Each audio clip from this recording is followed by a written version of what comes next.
Hello, sisters. Hello, sisters.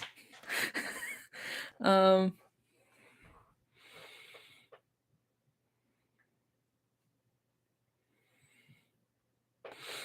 I wonder when that was written. Let's look it up. Okay, so I need like a slight break before I start doing analysis because, as you know, my brain is like fried. Now let's go on Goodreads and look up her books by. Oh my god, log in. Will you fuck off? What do you mean log in? Oh my god. Okay, whatever. Leave me alone. Um,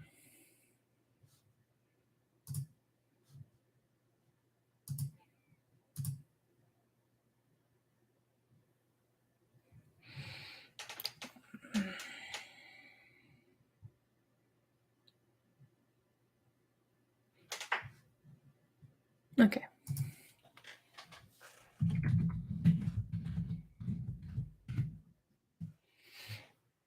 I was just thinking, you know which like all of Andrea Dworkin is gold, but you know which book we need to read on this channel because I talk about it all the time. We need to read Intercourse. I don't talk about it, but I'm like critical of like, heterosexual sex.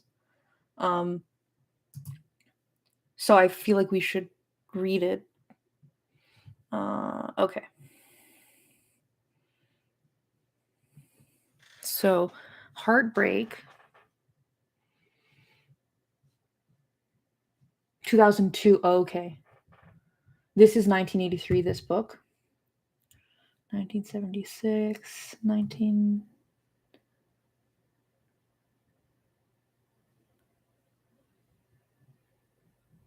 That must have been her last book that was published because Last Days at Hot Slit are like.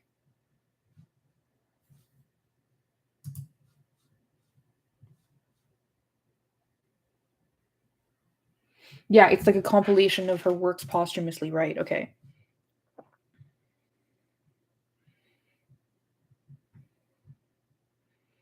Is Woman Hating her first book? I have like downloaded on my iPad. I haven't read it though. I think we need to read Intercourse. 1990, 1986, 2000.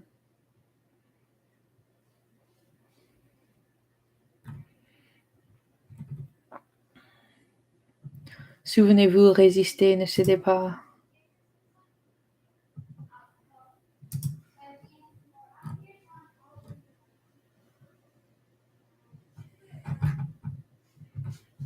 I know someone who's friends with the guy who translated her stuff into French.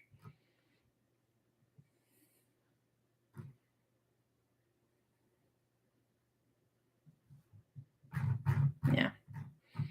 Letters from a War Zone is that 1989.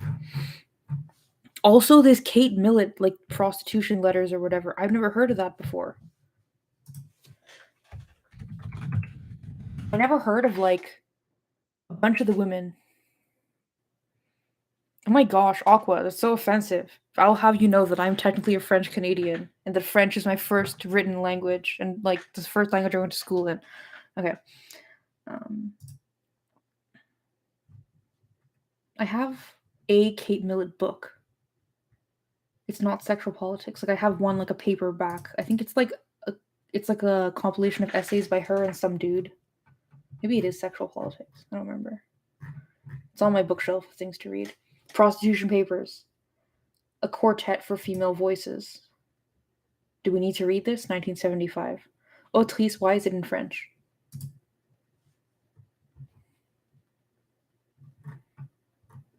Well, whatever, I'll read the description in French. No, this is... Movimiento Feminista Americana. This is in Spanish.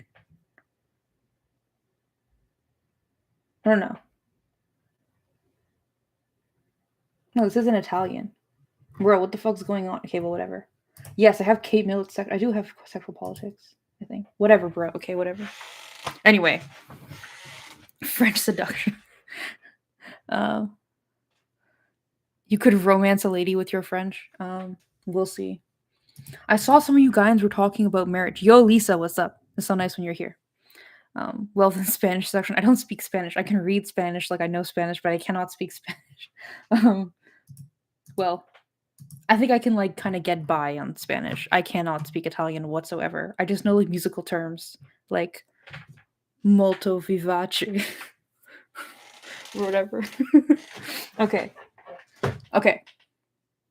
The Looney Bin. Fuck. Sisterhood is. Oh, this anthology. I really want to read this one.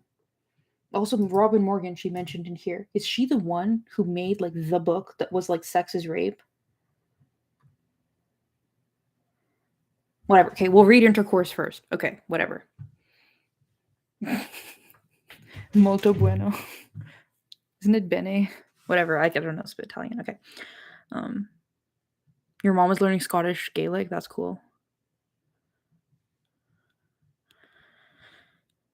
They had a man translate Dworkin into French. Yeah, I know. That was my first thought too. But I don't know who the fuck's in charge of that shit. Like who has her IP or whatever. Robin Morgan is a monster. Can you expand on this, Dragon? I don't know anything about her. Wait, it wasn't Heartbreak. It was the one that kept referencing some writing nonstop. I don't know.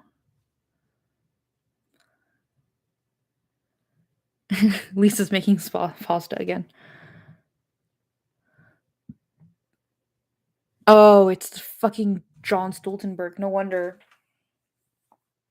So unfortunate, man. She says she is a monster to men. Oh, that's like glowing praise then. Chagall says, "Do you think right-wing women is relevant to the trad girl revival?" Very much so. I mean, she like everything she's saying. Okay, let's go. Let's start the analysis. What time is it? Okay, I have 40 minutes. I think I need to like focus my analysis stuff because like yesterday was ridiculous and it was like just rambling nonsense. I need to like be focused. Although I will say this is like I never really thought about it since you guys started calling this Benji University. Now I'm kind of thinking about it. It's kind of like a lecture, right? Because I do like an hour to an hour and a half of reading. Like how long was it today? Fuck, it was like an hour and a half of reading. And then I do the cover the chat with the napkin. Those of you who've been around forever know what she's talking about. And I usually like literally took a napkin and like put it over the chat so I couldn't see it. No, but yeah, it's like a lecture, right? And like 3-hour lectures in university, like, ugh, oh my god, just attending them was like painful. I was like, shut up. Um, I told my brother I go to lesbian feminist school now. Yeah, I want to see this summer how many books we can get through. Like, I know you're not kidding, Aqua. I believe you. Like, this book, we're going to be done by the end of next week. That's pretty fast. Maybe we can read Intercourse directly after. How long is Intercourse? How many chapters is it?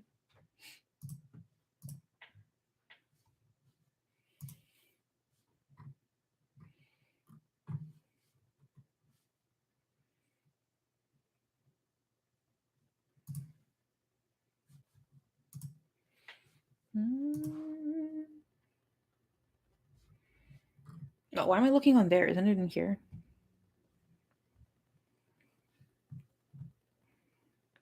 Pornography. Oh, maybe it's on my phone.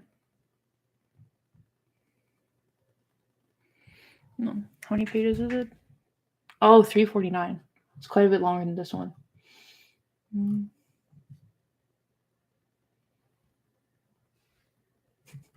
Oh my god, their first review is by some dude, and he's like, I thought it was going to be more angry and radical, but it was actually very reasonable.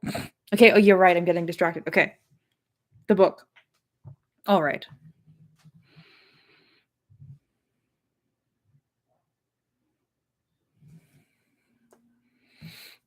Paul Person says, "Well, we're here because we want to be not to acquire some joke of a piece of paper to pass ourselves off as smart enough for a job."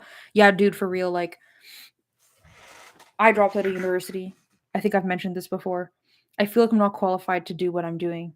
But then I'm like, that's all bullshit, isn't it? I don't need some stupid piece of paper to qualify me to do anything. Any woman can read this crap. All you need to do is learn how to read. You don't even need to have like finished high school. If you know how to read, you can read these books. Like, anyway, whatever. It's like my own issues. Okay, let's read this crap. So, well, not crap, but you know what I'm saying. Okay. So, based on the title, I wasn't sure what are we reading today. Yes, Aqua. Aqua says reading is a gift. That essay was all over it. Very much agree. And I guess according to the I guess according to this chapter, I have like intelligence, I guess.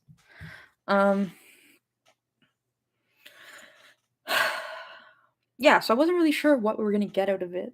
And also I wasn't sure because like last chapter she did this, right? She talked about like what is the state of the world for women for like half the chapter. And then the second half of the chapter was like, okay, so what do right wing women, knowing that, what do right wing women do? Right?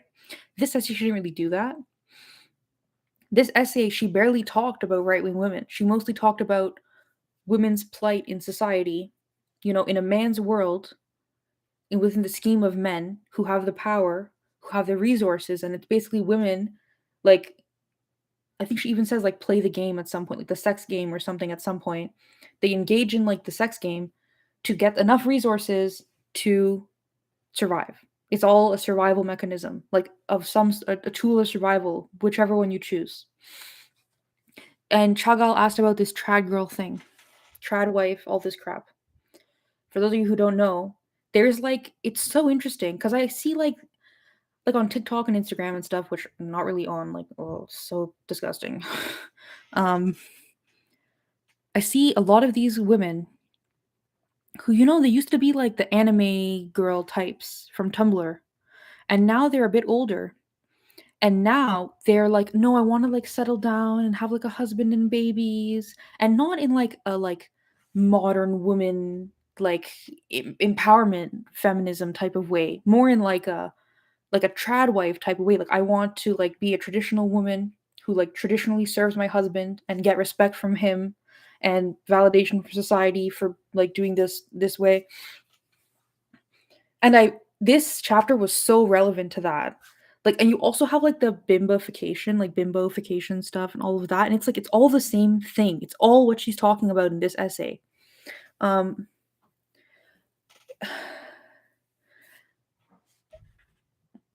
Like they have observed what she's talking about. You have two options. And I don't know, it's so like I feel like I need more time to percolate because remember what we were talking about yesterday? How I was saying like everything she's talking about is still relevant. But we are in a place in society, at least in the West, where generally women can go out and get their own jobs and get their own apartments and get their own credit cards and live their own life. Like, are they at the end of the day going to have as many resources that men have? Probably not. But I think it is accurate to say that women can be self-sufficient in our society to an extent, that they will not necessarily be forced onto the corner, as it were, right? But I do think women, by and large, recognize that for women to be self-sufficient is a much bigger struggle than it is for men, because all the things she talks about, right? Like being, okay, let me like formulate my thoughts. In pornography, Dworkin talks about how it's an illusion that for women to have money will put them on the level playing field with men, right? In this chapter, she talks about how women, like is it Dali Cool, right? She thought that as soon as women had equality in the workplace, they would have an equality with money and they would not be reliant upon men. And so this like false dichotomy of like whore or wife would no longer be like the only options women had. I think that the modern woman has taken stock of what do I have, what is the price for me being self-sufficient as a woman? And so they now have the three options: being self-sufficient, being the wife, being the whore. And they've taken in these options, the cost of each of those things. And I think a lot of women have decided in the modern era that the cost for being self-sufficient as a woman in a patriarchal society is too high. And that they have to deal with male chauvinism either way. So they'd rather do what the right-wing women do in this book, right? To pick the privatized ownership, the husband. I think that's generally what we're seeing right now. I mean, how can you not look at like all of these 16-year-old girls on the internet being like, I can't wait till I can get on OnlyFans as soon as I turn 18? How can you not look at that and say, like, oh, I understand why all the girls, there's a huge uptick in girls who want to just get married and have babies to find a nice husband? It's obviously like the same fucking shit she's talking about in the 70s. You're one of the smartest women I've met. Oh, thanks, Dragon. That's nice of you to say. Chagall says, I think they just hate capitalism and the hyper commodification of women in it. Yeah, exactly. That's what I mean with like the OnlyFans thing. Yeah.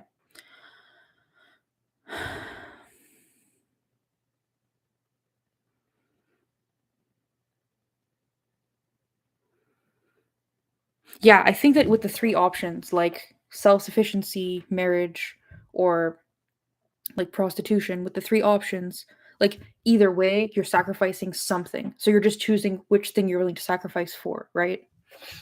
You know what I was thinking while I was reading this? So many women, they're like, let's start like a female commune, or like, let's buy like an apartment building in like a big city and we can all live together or something, right? I think that radical feminist women should just like team up and become roommates. Like, if you need like two or three, become roommates.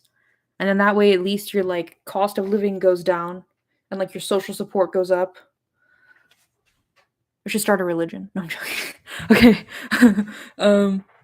Michelle says, can we talk about the section on moralism, honestly, and moral intelligence? I don't feel that I'm equipped to have that conversation, but we are going to have it. Okay.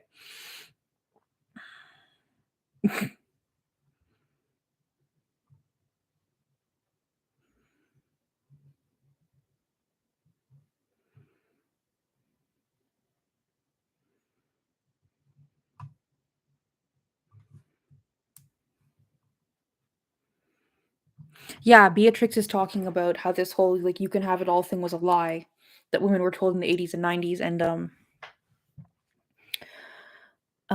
I agree. But she even talks about it in this chapter. Oh my god, this chapter covered so much stuff. She talks about the like the the base state of things where there's no work being done.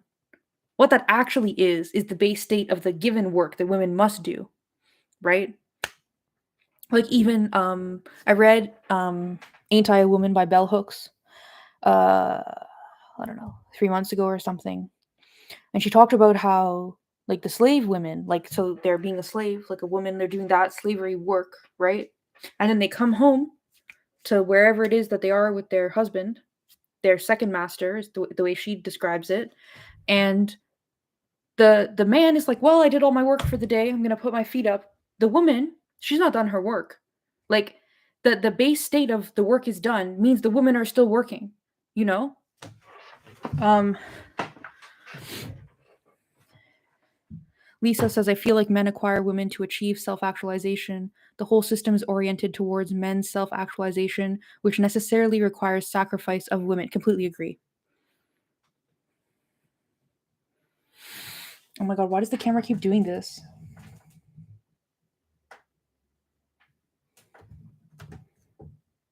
Well, okay. Okay. I'm going to like actually ignore the live chat now. Maybe I do need a napkin or something to cover it. Do I have something small? Ooh, a pillowcase. That'll work.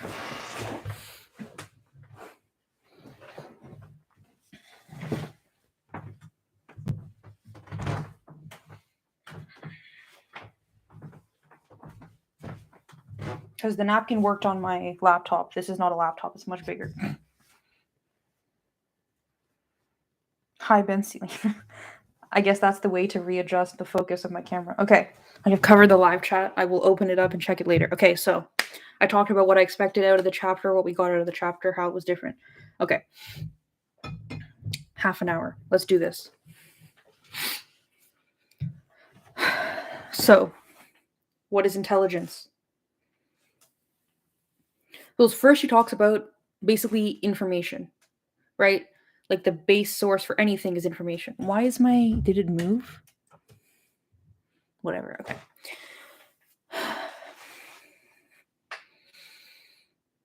So, historically, the information and the facts and the knowledge that women have is given to them only by the men in their immediate proximity, right? Women's knowledge of the world is only what the men bring from the outside. And they're the ones who, with their perspective and their mindset, they're the ones passing it on. So that obviously is contaminated, right? Also, they have an agenda, right? They only tell the women what they think is useful for the women to know. So they're not going to imagine how many women who lived in rural areas didn't know about the suffragettes because they couldn't read, and their husbands who went out and saw the protests or whatever didn't come home and tell them about it, because why would a husband do that, right? So the knowledge the women had, first of all, was very, very small, especially if you can't read. So that was an interesting point. I liked that. It seems like every time I read this, she kind of talks about, like, historically, this is what, well, at least when I'm reading it, I think of it this way. She's like, historically, this is what's been happening to women. And then I'm like, but no, it's not historically. Women outside of the Western world still live like that, like in countries where women cannot leave the house without their husbands being with them. Like, isn't it UAE, um, or Saudi, where there's like an app on the phone that like literally tracks the physical location of women. And it's like the husband can like alert the police, like, are they allowed to be out of the house or not? Like, are they with a approved male chaperone or not? Like, this is still the state of things for a lot of women in the world. Okay. So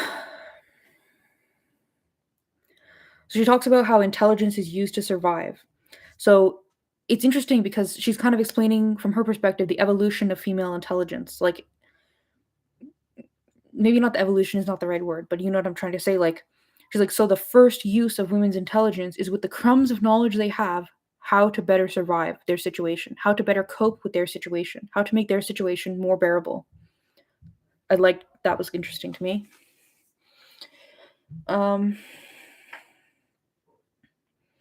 she talks about this thing how, like, even men who are navel gazing are seen as having intelligence because it's a man who said it. Meanwhile, a woman who says something unique and amazing will be seen as unintelligent or stupid because she's a woman who's saying it. This to me is very reminiscent of this concept that's brought up in multiple essays and books by Dworkin about how men's rumors are seen as gospel and women's experiences are seen as mystery and gossip. This is interesting. So she brings up these oh my god, the notes, guys. Remember, like, the beginning where I read all these notes? And I was like, note. There's like, this is the first note. This is the second note. Wow. And like keeps going. And then on this page, like the third note starts like here and keeps going. Like to there. Like, it's holy shit. It was a lot of fucking quotes and notes. Basically how D.H. Lauren and Anita Bryant were saying a lot of the same shit. Maribel Morgan and Norman Mailer were saying a lot of the same stuff. But the perception was completely different, literally just because of their sex. I thought she articulated that point really well. Okay. Like this, if an idea is stupid, presumably it is stupid whether the one who articulates it is female and or male, but that is not the case.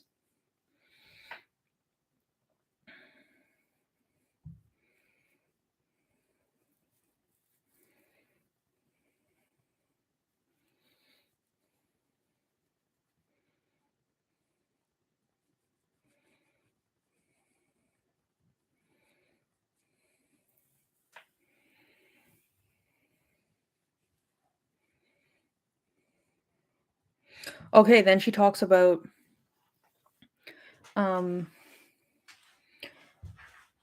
so when women started to be educated, or historically when women have been educated when the vast majority were not, why were they being educated?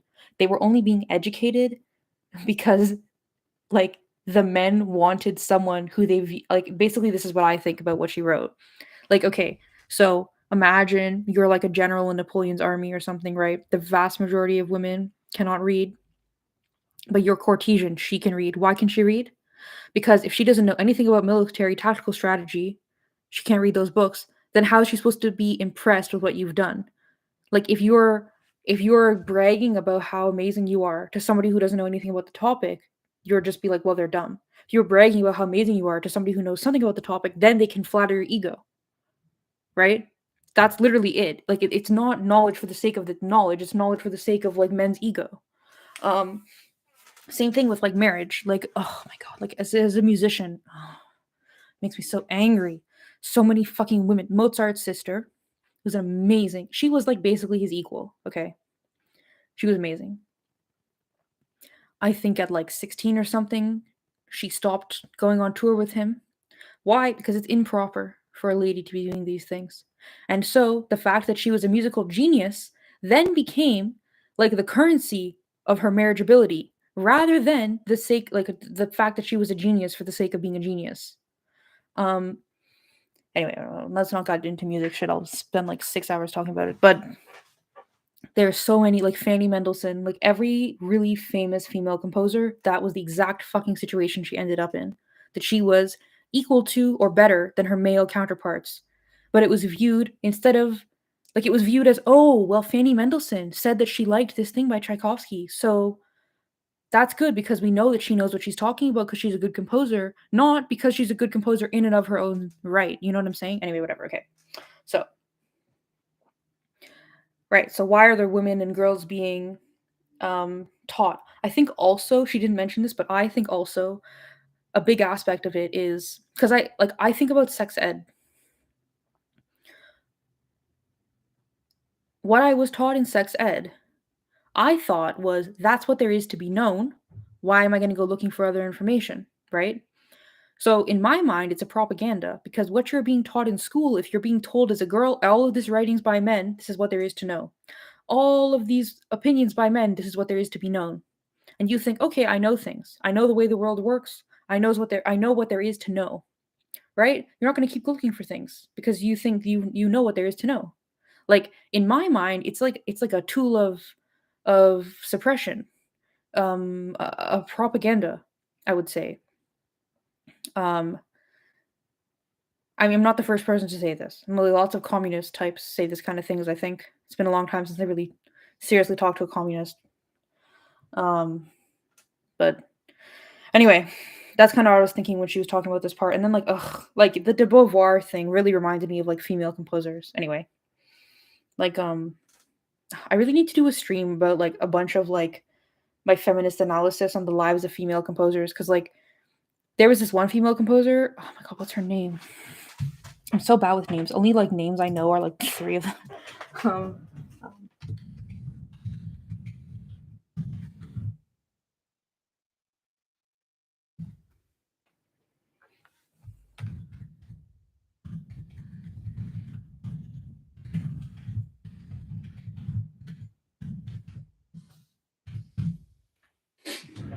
oh yeah, this is her. Okay, I was right. This is her name. Okay.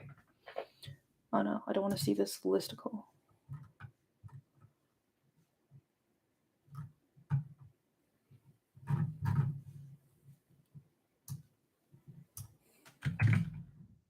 Well, like I'm not going to get sidetracked with composers. Whatever. Here we are. Florence Price, born in 1887, died in 1953. She was from Little Rock, Arkansas. She went to the New England Conservatory, which, if you don't know, is like, no offense to Juilliard, but that's kind of like the pop culture good school for musicians. I really think New England is like the good school for musicians, but or Curtis, whatever. Um, Anyway, she was the first Black woman composer to be commissioned by a major symphony in the US. She was commissioned by the Chicago Symphony. After her first, she didn't even get to go and see it in person, I'm pretty sure. Maybe I'm wrong. Because her husband was like, well, you have to do work and take care of like the home and all that crap. And then after that, I think basically that he was intimidated and he felt you know, like shamed the fact that she was so fucking cool and that he was useless. And he like prevented her. She wasn't allowed to continue any of like the musical stuff that she like. If you're not an artist, maybe you don't know, but you can't really do that shit in isolation. You need people to bounce your stuff off of. You need people to like look at it and give you their opinions. You need like constant like stuff to like stimulate you and stuff. Like he basically like cut her off after that. And when I was reading this section on Sartre and de Beauvoir, I was thinking of her, and I'm like, her husband probably had the same perspective that Sartre had, which was like, oh, do you feel like you're smart? Because his ego is so fucking huge. Anyway, whatever. Okay, let's not talk about composers anymore. Okay. Okay.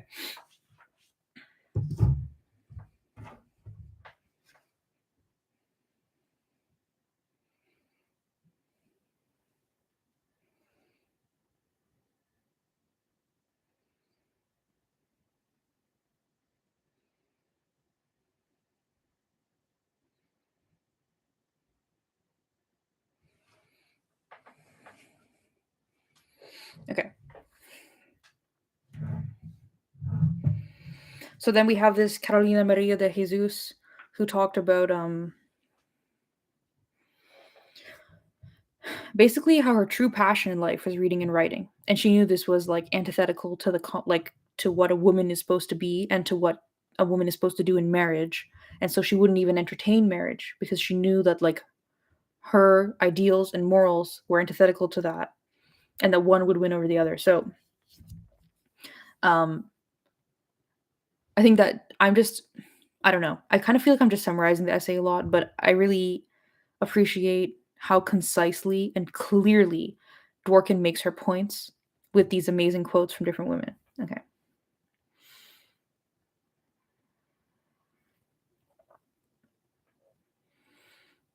I've literally never read Wolf, which I know is like weird. I need to. It's on my list of things to read. I don't really like that kind of genre, honestly. I'd like really like high fantasy and stuff, like sci-fi and stuff. Um Also though, Wolf had an affair with this really cool female composer that I liked. So that's probably enough of a reason to read her. But anyway.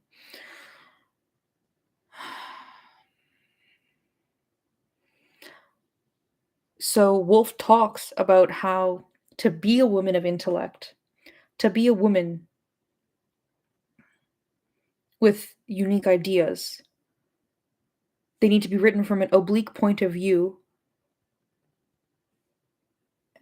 And you basically need to diminish yourself and disguise how smart you are to not offend the male scheme. Um, I really, really liked this where she talks about what's the difference between man and animal, right? So what was the three things? Literacy, intellect, and creative intelligence. Those are the three characteristics that she, or society, I guess, generally views as like the difference between a man and an animal, right? And she's like, but look at women specifically, not humanity, but women specifically. In a lot of cases, women are denied this.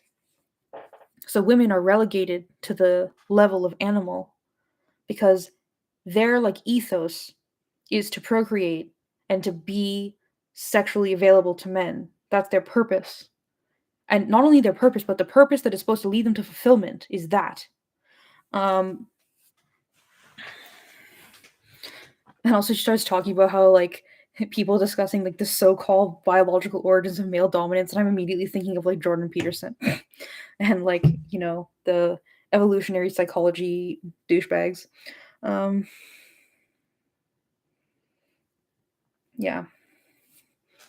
I just thought that was like so acute, like undeniable, you know. I really liked the way she articulated that. Literacy is a tool like fire. It is a more advanced tool than fire, and it has done much more to change the complexion of nature, of the complexion of the natural and social worlds. Literacy, like fire, is a tool that must be used by intelligence. Literacy is also a capacity. The capacity, whatever. Okay. So, like, I was kind of talking about this yesterday. Like, not fuck. What was my point? Oh yeah, how language leads thought and thought leads action. So if like this whole thing, like taking God's name in vain, right? Like if you really believe that God is like an all-powerful being, saying the words, taking his name in vain, it affects the way you think, right? Like you literally think differently by thinking the words have power. Um, so the same thing with reading and writing. Like it's so fucking powerful. And she talks about how, like, even in, like, the most unexpected circumstances, women have taught themselves to read and write because they want knowledge, because they're curious, because they have creative intellect. Okay.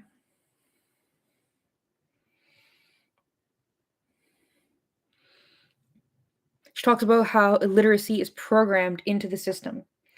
When the educational system abandons reading and writing for particular subgroups, it abandons human dignity for those groups.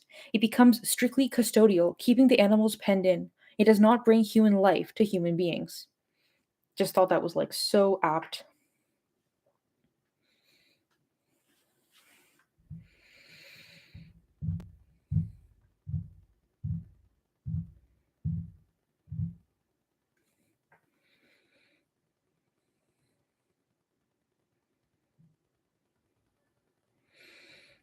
Like, I keep thinking about composing. She has a whole section where she talks about what are the appropriate things for men to write. Gothic romances, cookbooks, mysteries, um, self-help books on how to be a good wife, obviously. I mean, she didn't list them here, but that was like the most of the last chapter. That was what she was quoting, right?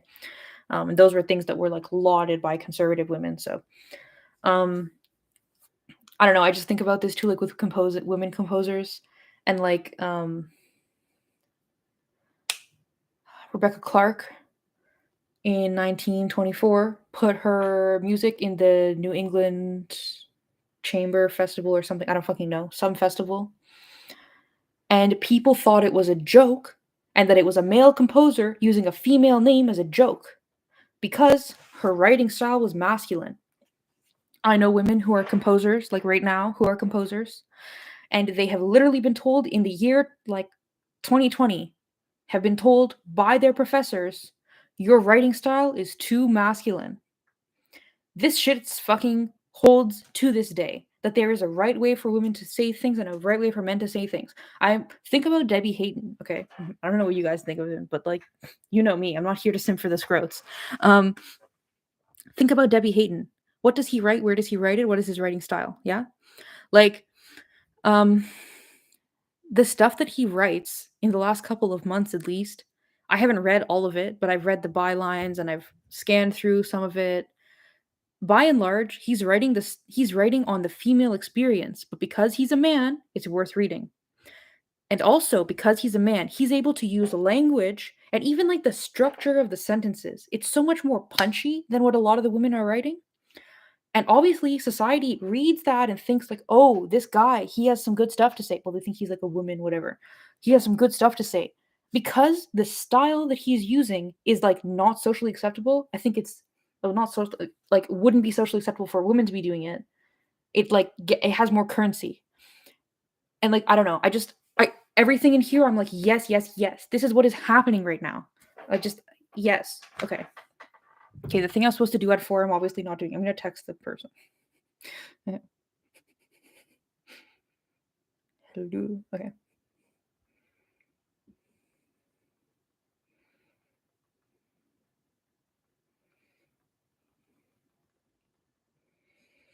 Let me link her to the oh, my sound is on. Let me link her to the thing and be like, come like text me when the stream is over so we can do our Skype or whatever.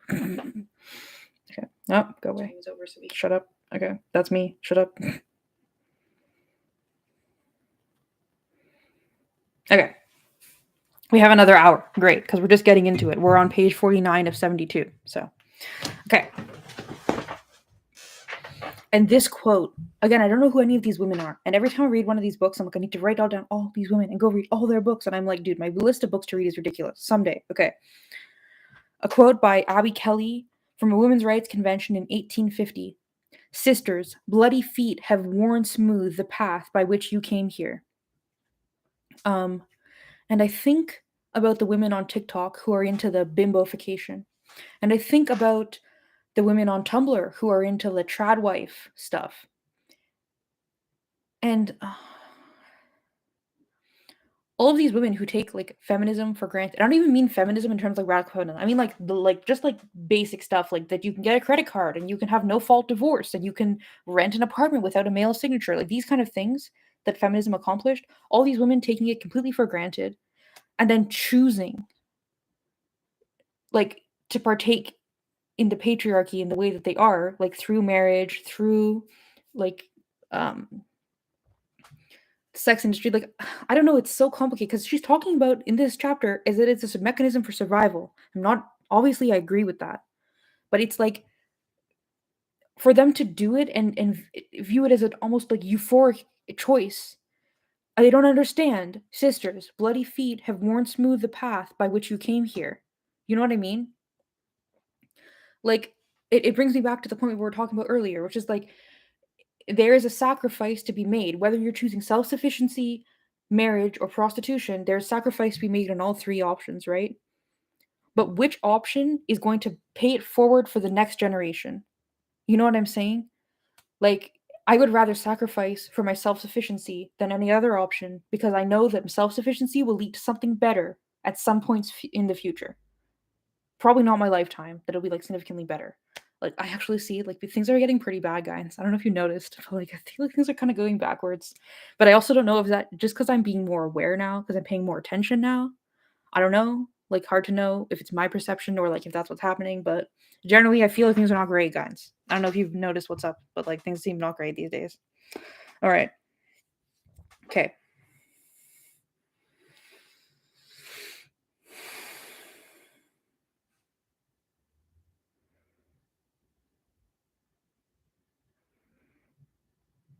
Like, this is what I'm talking about. Like, this right here on this page is perfect. Also, by the way, the book, the PDF that I'm reading is linked in the description. So you can open it and follow along with me if you want to, if you would like to do that. I'm on page 49 right now. Well, like the page says 49. I don't know if the actual like PDF, what page we're on. The actual PDF says we're on page 45. No, whatever. Okay. This is the point we're talking about. Who is this novelist? Virginia Woolf. She said, "This, then, is another incident, and quite a common incident, in the career of a woman novelist." I think this applies to like women at large in society, though, which is what I'm talking about. Of like, you need to sacrifice no matter which option you're picking, and the option I'm picking, I'm hoping will make things better for women because of this. She has to say, "I will wait. I will wait until men have become so civilized that they are not shocked when a woman speaks the truth about her body. The future of fiction depends very much upon what extent men can be educated to stand free speech in women." Like,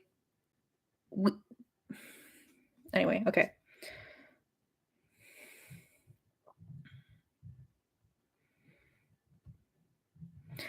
Okay, here we're getting into the intellect, literacy, creative intelligence thing. I have to be honest, I don't feel qualified to have this conversation, but that's how I feel about everything on my channel, so let's go.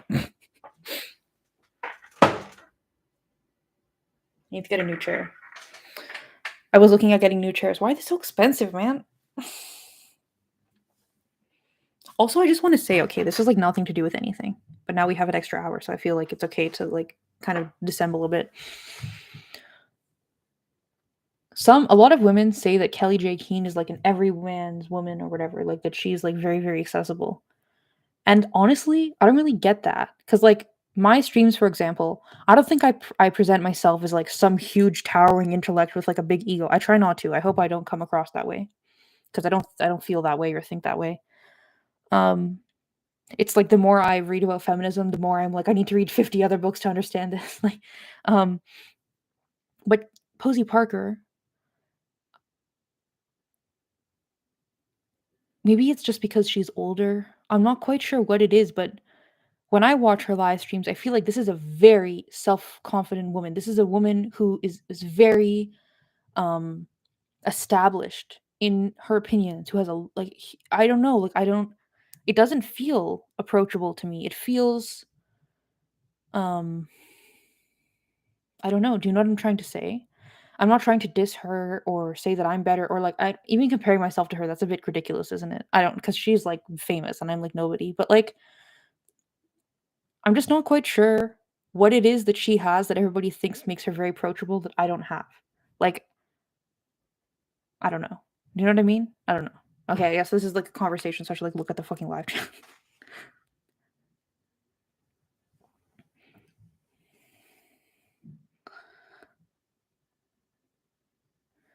Aqua says, I think the societal gap between you two is huge. Yes, that's true. Maybe I'm thinking of it the wrong way. Maybe she is approachable, but she's approachable to a certain type of woman.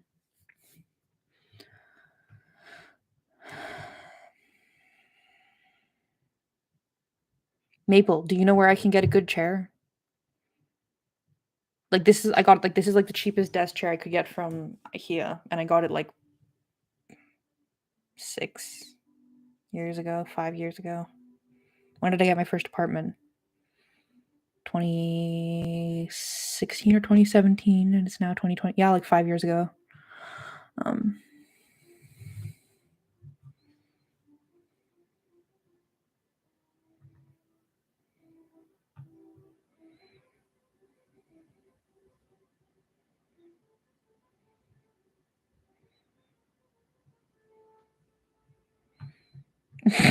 it's a Wendy's salad bar of fucked up items currently. Lol.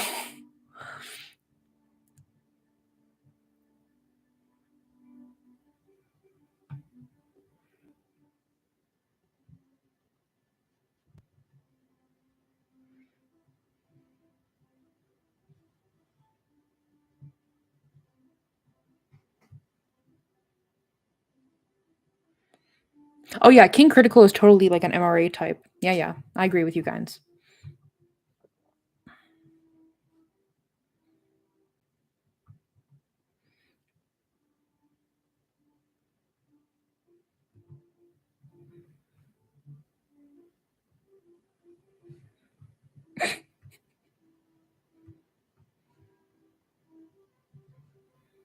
Oh my gosh, yeah, these like what is the term, Lisa? These like women who call themselves feminists or whatever.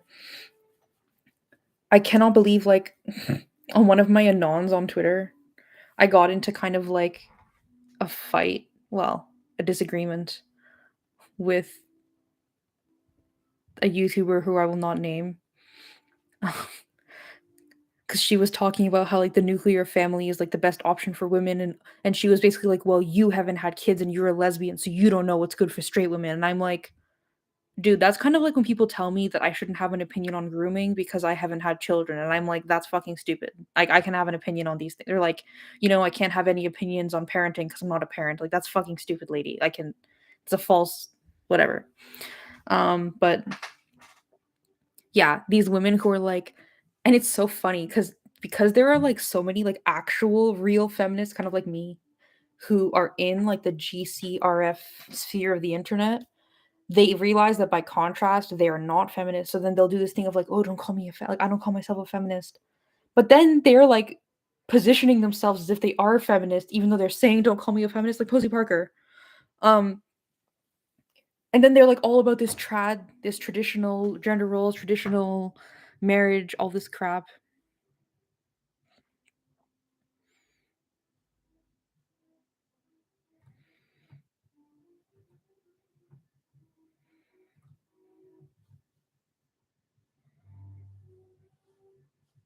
Oh, Beatrix, that's so nice for you to say. No, I really like Posey Parker speaker's corner stuff.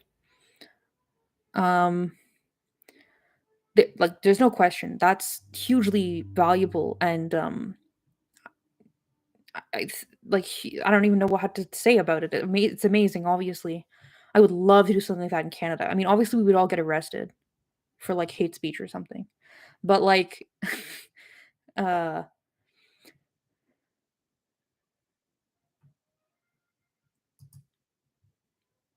no, Maple says I don't really think we should be excluding every not anti-marriage woman from feminism. No, okay, okay.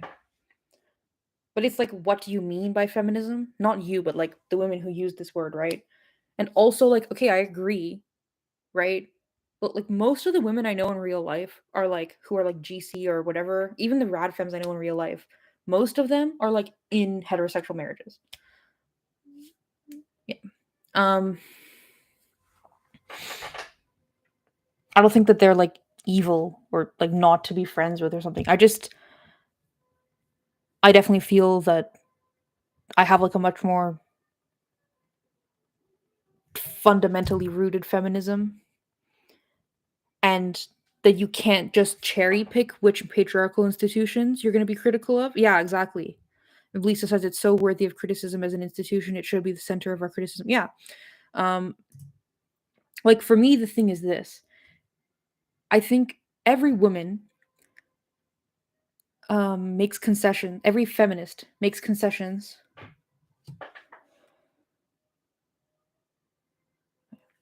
Every woman makes concessions to partake in some patriarchal institution. Like, okay, when you go buy stuff at Walmart, right? Or like when you buy Dove soap, okay? That's owned by the same company that owns a bunch of makeup companies. Like every woman makes some concessions in some way, no matter how feminist her ideals, right?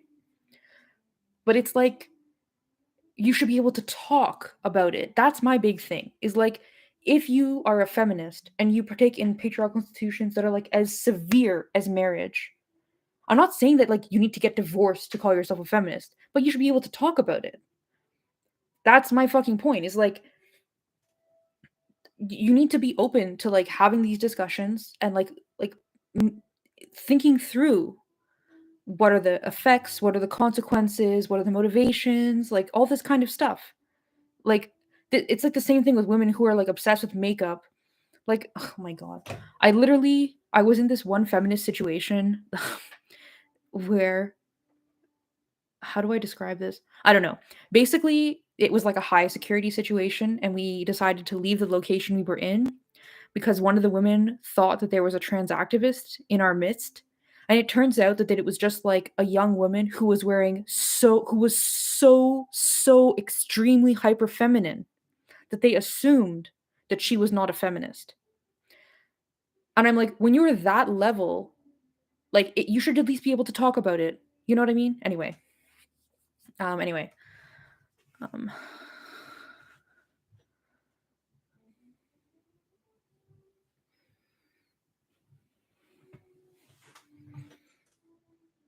Lisa, great point. Lisa says, how can they expect to get the most out of their lives without critical thinking? Completely agree. Beatrix says, I've noticed that a lot of women get pissy if their personal circumstances are criticized. They can't differentiate between individual circumstances and structural analysis. Yeah, like, okay, there's something that I'm very insecure about, and here I am going to talk about it publicly. One of my roommates is a male. And you know, like, ideally, I wouldn't live with any men. Like, even my bedroom used to be a female only space, but it has my TV in it. So when we watch movies, we watch it in my bed, like watching my TV. Like, so, you know, like he's in my room. So even my bedroom is not a female only space. And I, like, according to my principles and values, I don't love that, obviously. But I'm like, okay, given my living situation, like given like what my job is and the place that I live and like what resources I have, this is like the best I can do at the moment. And I'm like I think about it a lot and I analyze it a lot. And I'm like, it's not perfect. That's okay. Like I make do, you know? I don't know. It's strange to me when women are like if you have a truly feminist analysis, like I know some of my closest radical feminist friends, well, I mean geographically and like whatever. Some of my radical feminist friends that I know in person are married to men, and the reason that they're my friends is because we can have these kind of conversations, um, and they can openly criticize like heterosexual institutions without making it personal, or by making it personal but in a constructive way, right? Um, anyway.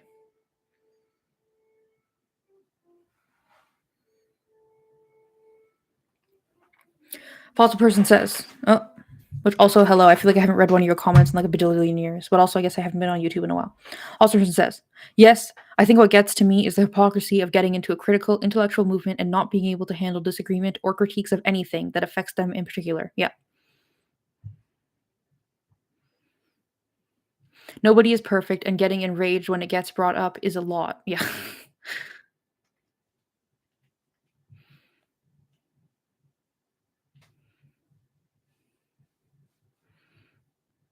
No, Aqua, it's to do. She's like, "Can't we get a TV for the living room?" It's to do with like who's doing what other stuff in the house and like where we can make noise. That's why. Um.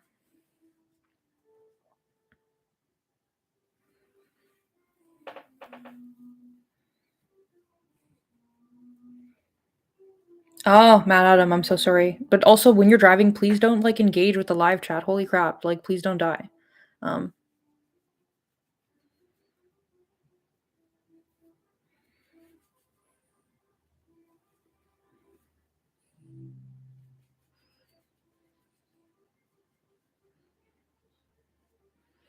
Yeah, Chagall says, I really understand the defensiveness. Oh, of course I do too. Like I used to be a TRA. Of course I understand. Like of course. Like dude, I'm there with you, bro. Like you know, um if we don't change things, things won't change. No one will do it for us. Yes, exactly.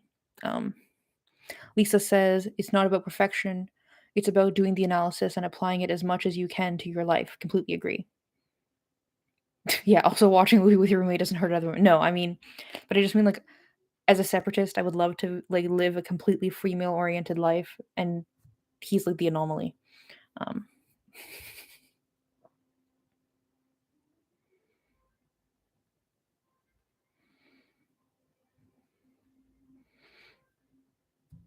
okay, Dragon, I think that's like a little bit disingenuous though. Like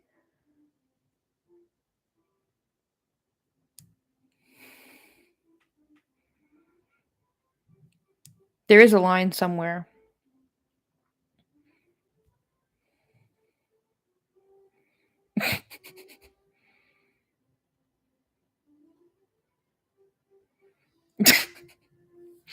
Anyway, like Dragon, this thing of like don't drive on highways because it's a patriarchal structure. Like to me, that perception, that perspective, I mean, basically means why try at all.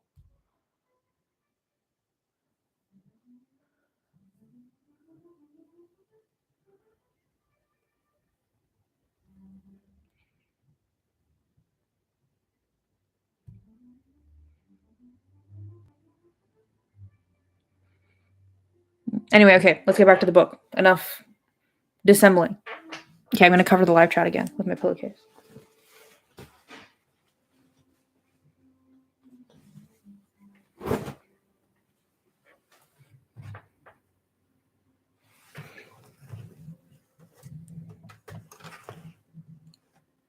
Stay. Okay. Okay.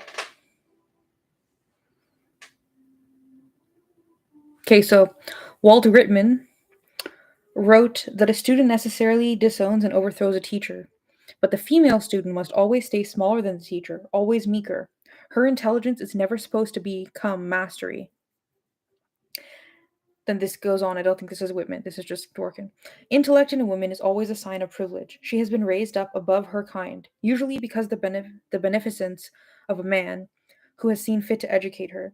The insults to females of intellect are legion. So-called blue stockings are a laughing stock. Women of intellect are ugly, or they would not bother to have ideas. The pleasure of cultivating the mind is sexual perversion in the female. The works of literate men are strewn with vicious remarks against intellectual women. Intellect in a woman is malignant. She is not ennobled by a fine mind. She is deformed by it. Yeah, because if her ethos is to be servile to men, this is obviously against that. So of course it's like she says, like it's a deformity because it's against their nature. Um, so she talks about how intelligence, creative.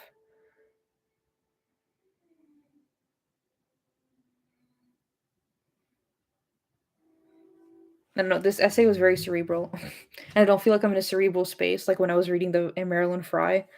It's I don't know. Dworkin is so interesting because it's like she jumps back and forth from these like really cerebral things to these really really concrete things, like back and forth, back and forth. It's hard to keep your mind like in between the two or back and forth in the two. So she talks about how this is almost like an anti-capitalist thing. The purpose of creative intelligence is not necessarily the product of it, or the benefit of creative intelligence is not necessarily the product of it, but is the exercise of having the creative intelligence in and of itself, right? Um,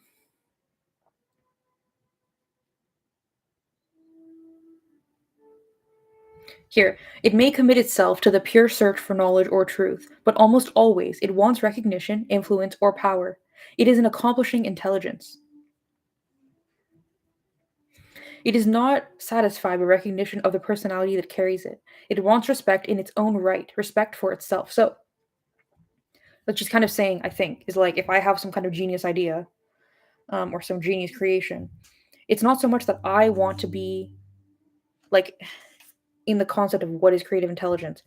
The it's not that I want to be um, praised because I came up with the idea, but that I want the intelligence to be recognized for like the creative thing that it is in and of itself, regardless of who I am. And that basically women cannot accomplish this because they're women by and large. And it's so fucking true. I mean, like I keep talking about composing, but I mean even now, like if you look up like I don't know, like the New Yorker and like who are the composers that they have profiled in the last like 5 or 10 years, the vast majority will be men. Is it because there are no women composers? No. If you look up philosophy, who are like the titular philosophers of the last 10 years? The vast majority of them will be men. Is it because women don't have unique creative ideas? No. But it's because women are not recognized for their creations in and of themselves, for their ideas in and of themselves, as much as they're recognized for um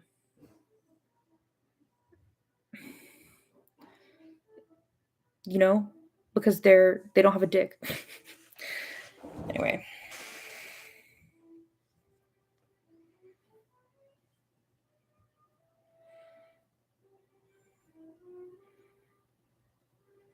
Because I would say even now, in this century, when like a woman philosopher, for example, I think they're kind of viewed as having intelligence in spite of being women, rather than men who just have intelligence because they're a human being. Like I would say that's true of most of society at this point in time. Maybe you can disagree with me, but that's what I think. Um,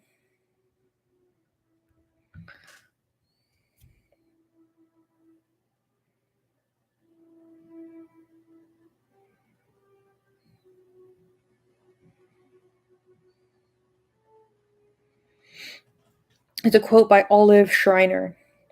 All things on earth have their price, and for truth we pay the dearest. We barter it for love and sympathy. The road to honor is paved with thorns, but on the path to truth, at every step, you set your foot on your own heart. Then Dworkin goes on. Truth is the goal of creative intelligence, whatever its truth and path. Tangling with the world is tangling with the problem of truth.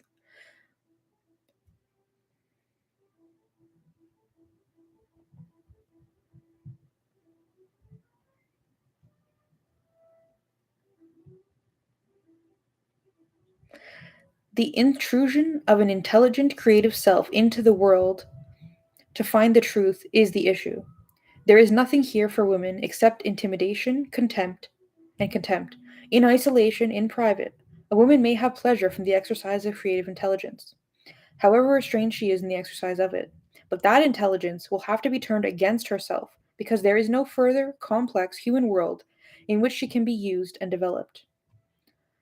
Whatever of it leaked out will entitle all and sundry to criticize her womanhood, which is the sole identity available to her. Her womanhood is deficient because her intelligence is virile. So, like I said, if the ethos of a woman is to be used, and then she's doing this for her own, for the sake of something that is not being used, even if it's nothing to do with her, like I was saying, like even if the sake of creative intelligence is separate from the self, right? So it's not even about her. The fact that it's emanating from her deforms her identity as a woman, which is like the basis of her humanity from the perspective of men. Well, humanity. But you know, it's like the difference between her and an animal. I mean, at least that's how I read that part. Um,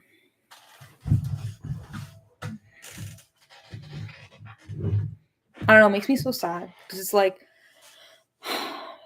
Sabine, it's only really like in the last 100 years that women have been able to go to university, right? And like there's lots of countries where women still can't go to university.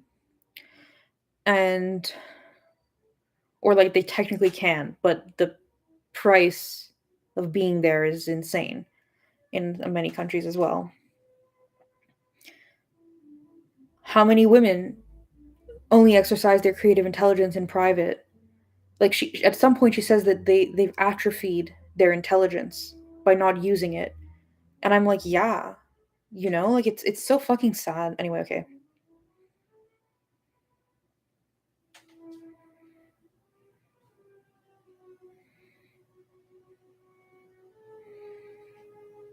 Like Florence Nightingale, 1852.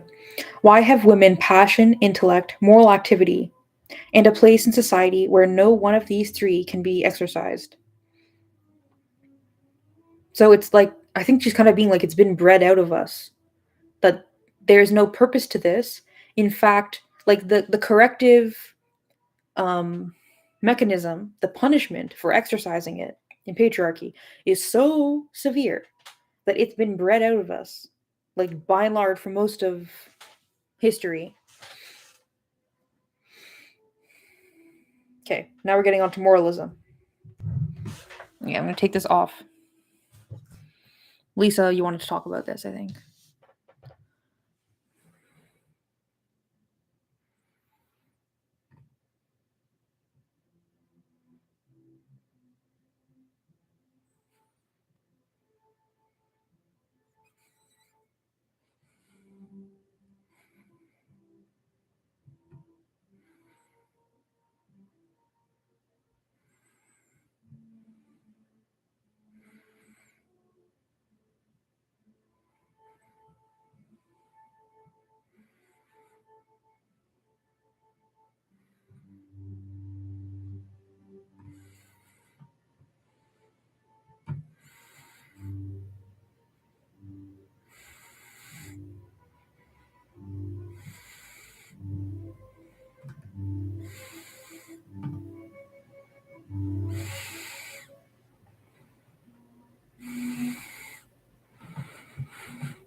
Beatrix, this what your point here touches on what I was talking about before, which is that like the system of education that women are included in modern society now is almost like a tool to prevent us from looking further. This is a very good point. Notice how men always quote other men, read only men, and describe men as great and brilliant or a genius, but no such reverence is extended to women. Yes. Um, or even the women who they do reference sometimes, they're only referencing them because they gives them like points to be like, oh, I'm like intellectual enough to recognize that some women are smart, right? Like it's not because the women themselves is smart, it's because it's like to their own purpose, right? um this is what I mean. Like I literally, I think that in my entire high school, the dozens of books I read, I think I can only think of like a handful. We read a short story by Chimamanda Ngozi Adichie. We read some Canadian play by some author named Florence something from Montreal.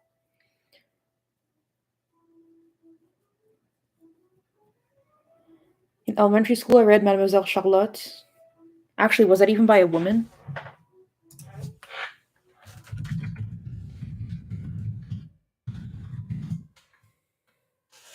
Dominique, yeah, okay. In my entire education, I can only think of a handful of books that I've read that are by women. Um, and in my philosophy class in high school, we did read some like de Beauvoir,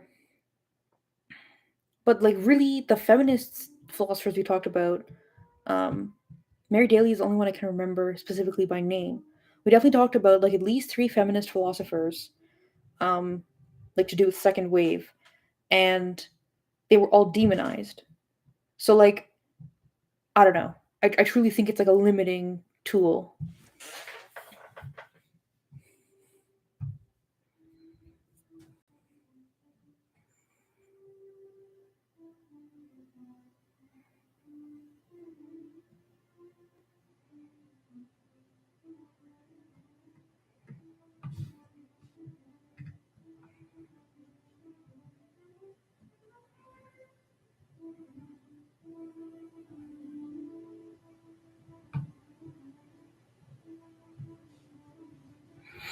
Aqua says, I think she was talking about institutions not existing for women in that last bit. Yeah, I agree.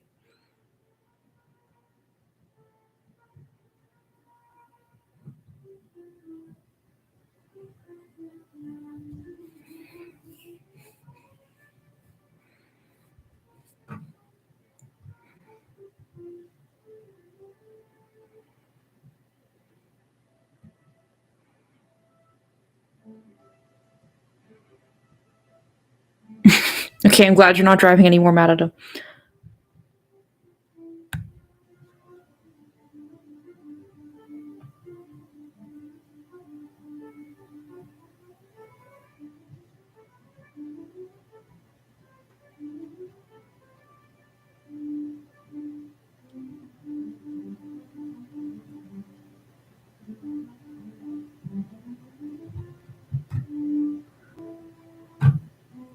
Lisa, I thought she was agreeing with you.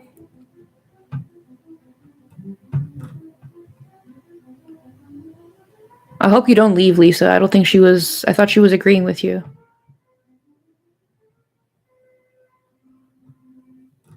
Yeah.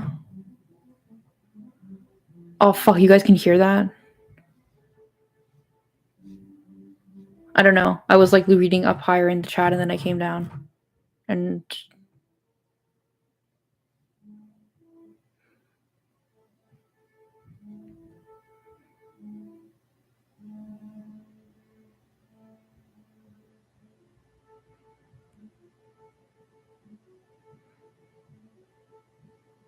I find it weird that I can hear the music, but she says she can't hear me when I'm talking. Like, anyway, whatever. Okay.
Okay.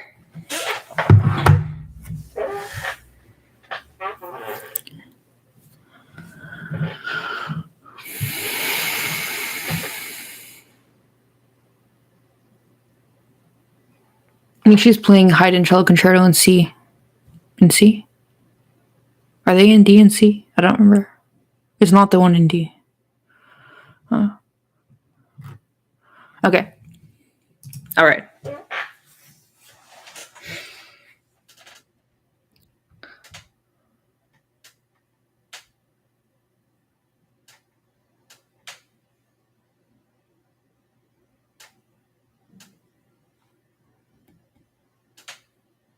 Can you play the ukulele, Benji? No. There's a ukulele in this house. Yo, guys, I made a decision about something.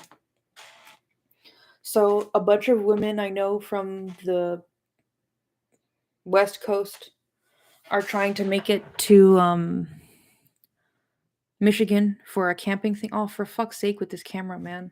Why does it keep doing this?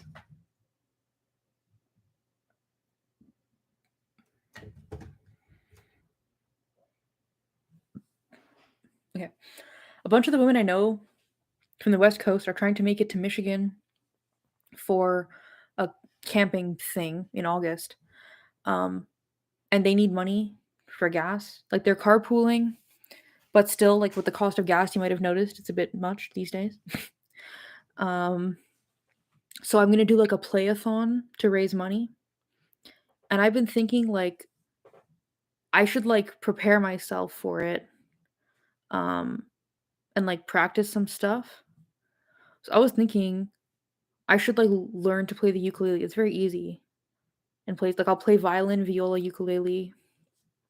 Um I guess if I play the ukulele, I have to sing. You don't really just play the ukulele, you have to sing, right? But that's what I think I would do. I'm gonna do like a play-a-thon thing. Do you just have it? Julia, don't disparage the triangle. It is a complex percussive instrument.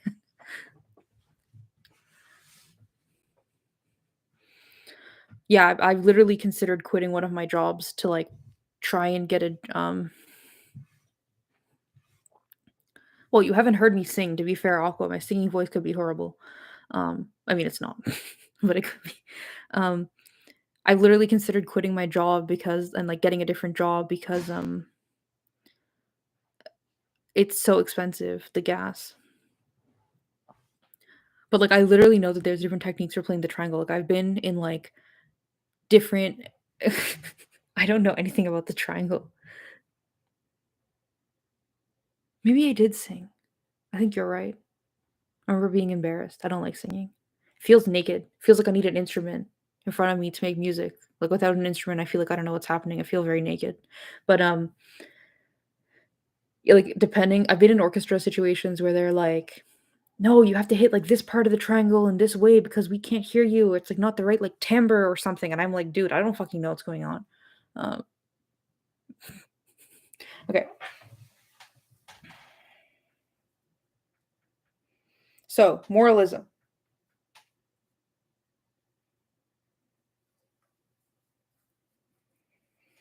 Moralism is the moral sphere designated to women, who are supposed to learn the rules of their own proper, circumscribed behavior by rote. Moral intelligence is active. It can only be developed and refined by being used in the realm of real and direct experience. Moral activity is the use of that intelligence, the exercise of moral discernment. Moralism is passive. It accepts the version of the world it has been taught and shudders at the threat of direct experience. Moral intelligence is characterized by activity, movement through ideas and history.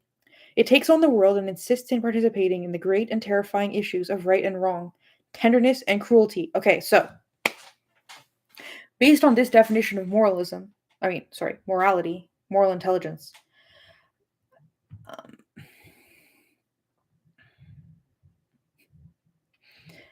uh,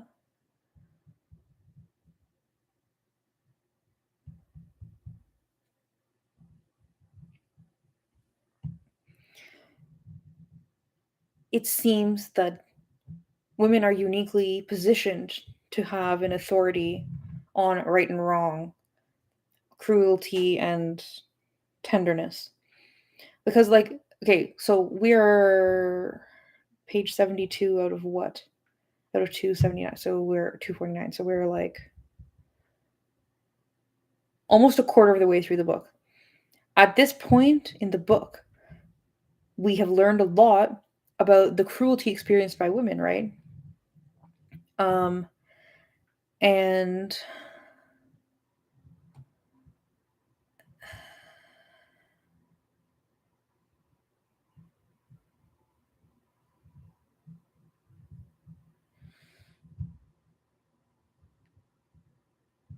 like, who better to decide what is and isn't cruel? The one who inflicts the cruelty or the one who experiences the cruelty, right?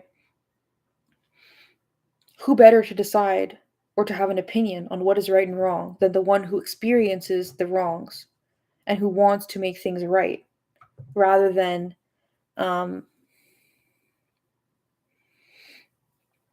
the one who is more concerned with their own goals and their own gains regardless of the right and wrong, right? Yeah.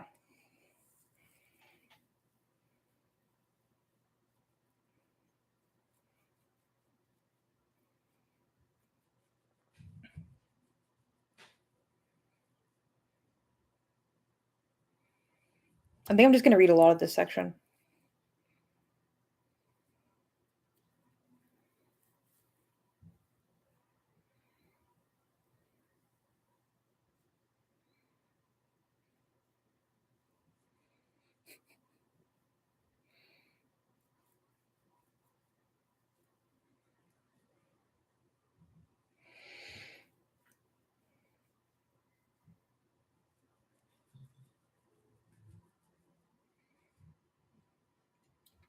Moral intelligence constructs values. Because those values are exercised in the real world, they have consequences.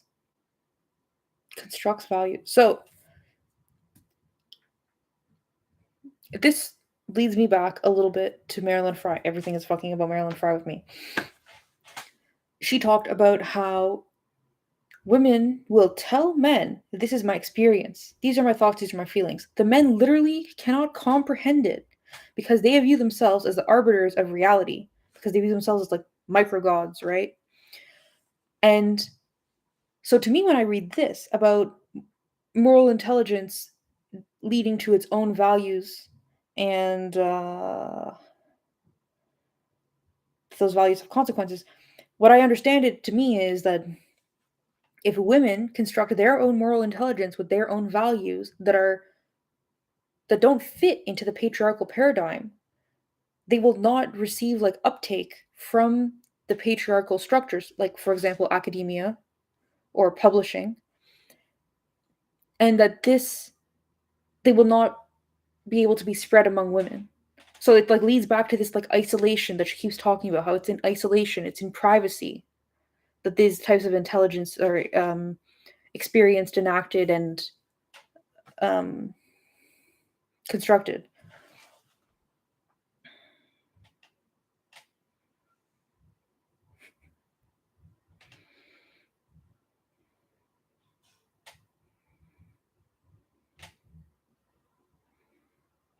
Lesbian Gregorian chant would be beautiful. We need like a librettist.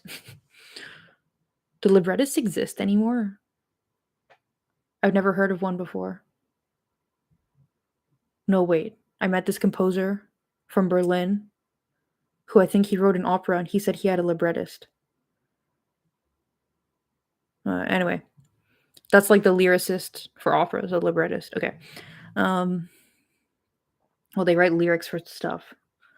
All the composers I know who are not like singer-songwriters, who have written stuff with lyrics, they mostly like stole it from poetry or books or something, and then they like, just like wrote music for it. Anyway.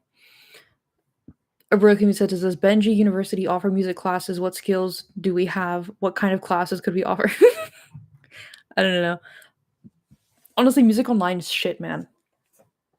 Even like listening to music that's like a recording is pretty shit. Like there's no substitute for like face to face and in person concerts.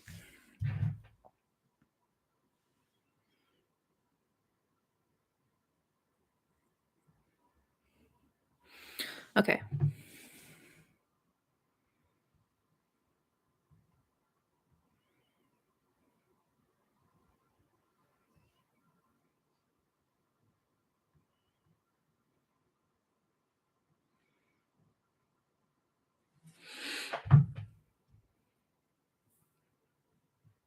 What does possible mean? Where?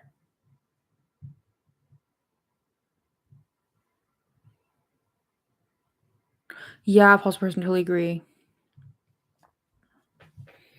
Lesbian Gregorian chant that suddenly turns into rock and roll. Okay, not to simp for men, but I have to show you guys something. Is it War Pigs? Um,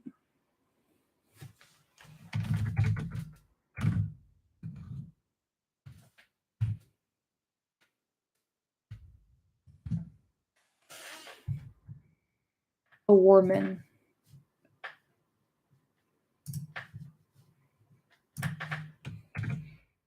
Okay, well this starts with harpsichord, but it's actually like metal. But generally symphonic metal is like that. Definitely Symphony X has stuff that has like chant in it. I love symphonic metal. Anyway.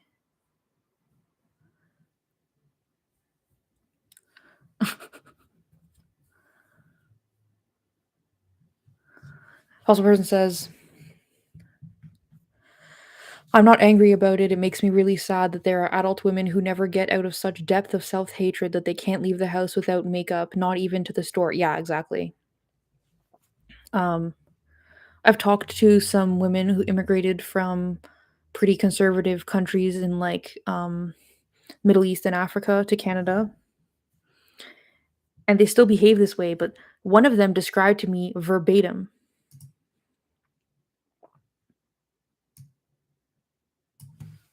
Thank you, Myron.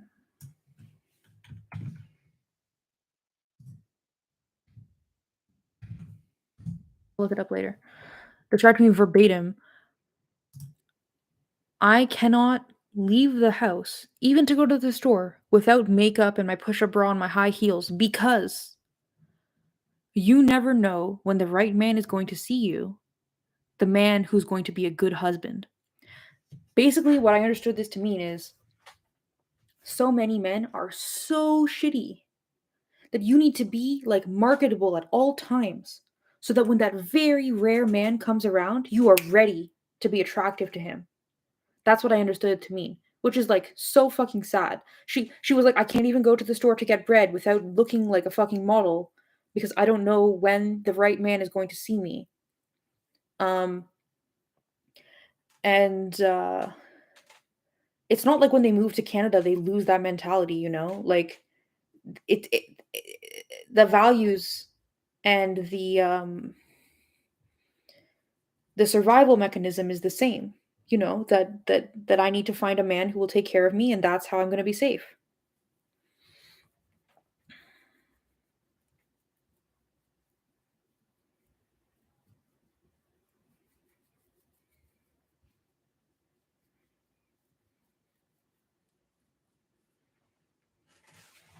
Oh yeah, I agree. Chagall says, honestly, I think this ultra self-consciousness in younger women now is always because of the ubiquity of cameras. Always gotta be insta ready.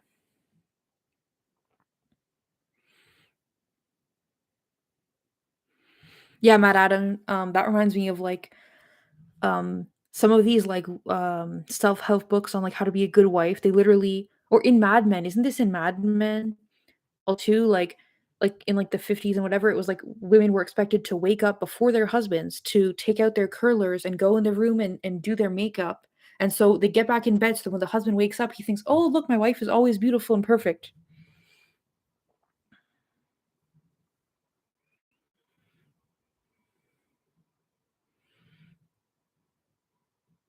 There's now makeup specifically designed to be able to sleep in. It's just so disturbing. Oh, Maple, that's so disturbing. Maple says, I've seen so many women and girls say, I wear makeup as a consideration to those around me, not to have to see my ugly, unmade face. Ugh. Yeah.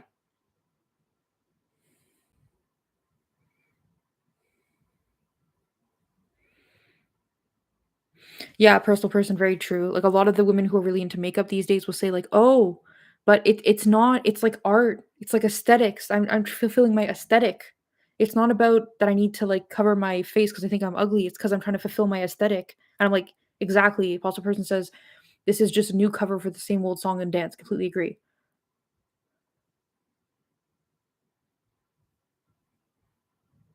Yeah. Anyway, okay. So morality.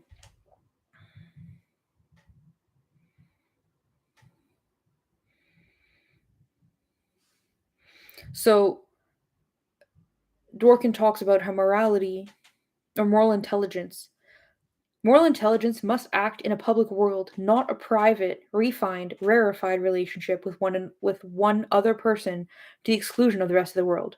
Moral intelligence demands a nearly endless exercise of the ability to make decisions, significant decisions, decisions inside history, not peripheral to it, decisions about the meaning of life, decisions that arise from an acute awareness of one's own mortality, decisions on which one can honestly and willfully stake one's life.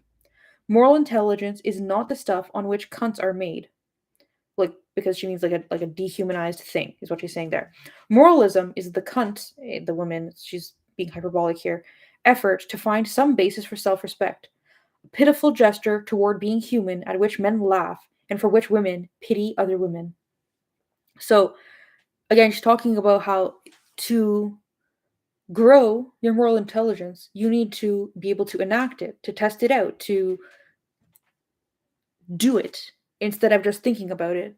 But given women's position in society, they don't really have a capacity to do that in a way that will be not only not taken seriously, but not punished, right? So she basically is saying that, like, for all of history, women haven't been able to, like, progress in this way, um, and that this is the same problem today. And she's talking in 1983, and I think it's accurate today in today's society as well. Like, look at what's considered right and wrong in society today. It's entirely patriarchally influenced, right? Like even stuff even stuff like abortion. Like I think the vast majority of men who support abortion, they don't support it because they think a woman should have a right to choose. They support it because they can imagine a situation where they get a woman pregnant and they don't want to have to take responsibility for a baby. Like it's not altruistic. You know what I mean? Like I can't really see any morality that has been taken into the mainstream in society that is not patriarchally motivated. Like even like women's independence financially, I don't think that it's again, it's not altruistic. Like so many of the Muslim women I know here in Canada, they're literally like becoming fucking doctors, okay? And why are they doing that? Oh, I want to be able to say I have a good income to attract a good husband. Like when their parents are putting them in school, are they thinking, "Oh, I want my daughter to become self-sufficient?" No, they're thinking, "I want her." It's basically like a dowry, right? In practice, it's basically a dowry.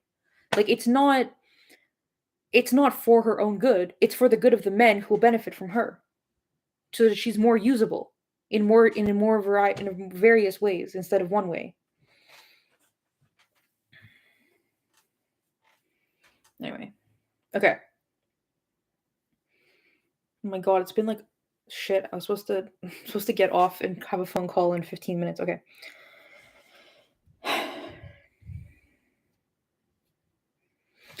Um.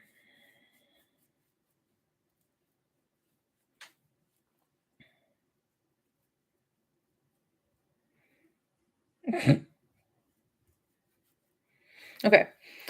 Now the sexual intelligence. I have to be honest with you. I had trouble engaging with this intellectually. Well, as I was reading it, because I think my the lens through which I originally was interpreting what she was saying was like this sex positive sexual liberation bullshit, which I know she doesn't agree with. Um, but it's because I consumed so much of that stuff, I have trouble engaging with it. I mean, like I got into it. I mean, after like the first half page or something. But let's go through it now. Okay.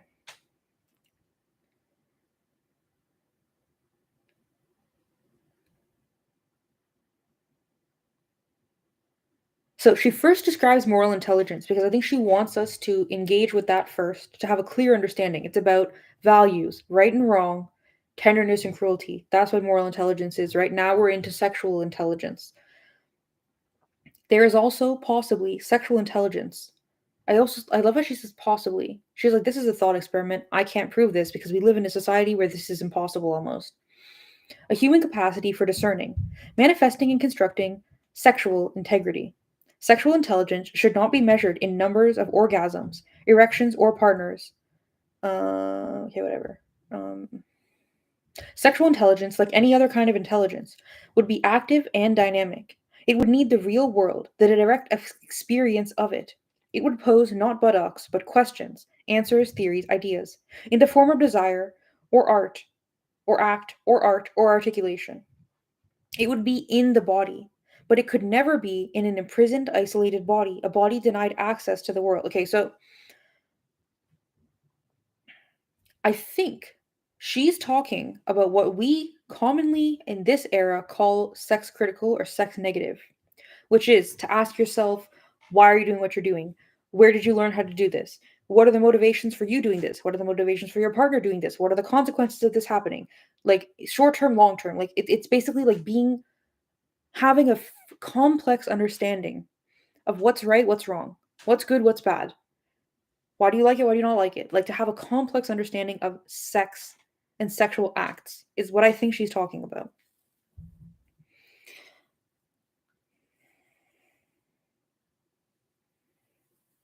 And so, like she says, it needs to be dynamic. Where is that here? Where dynamic and what? Active and dynamic. So it cannot be a thing that you land on and that's it and that's the position. Needs to be something changeable. Oh, I suddenly lost like 6 watchers. I guess people don't like talking about sex. Um,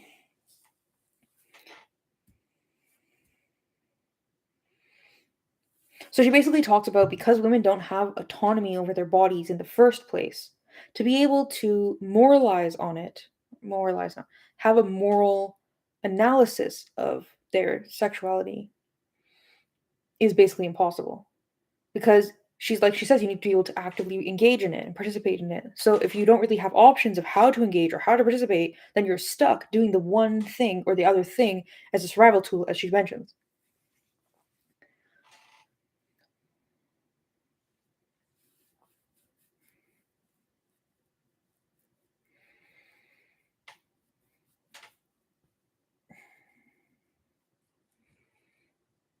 Here. We have to go back to the last phrase. All of her phrases are like basically every paragraph is like a run-on sentence. Like you can't really read one sentence without the other. Okay. Sexual intelligence would probably be more like moral intelligence than like anything else. A point that women for centuries have been trying to make. But since no intelligence in a woman is respected, and since she is condemned to moralism because she is defined as being incapable of moral intelligence, and since she is defined as a sexual thing to be used, the meaning of woman is likening moral and sexual intelligence, in likening moral and sexual intelligence is not understood.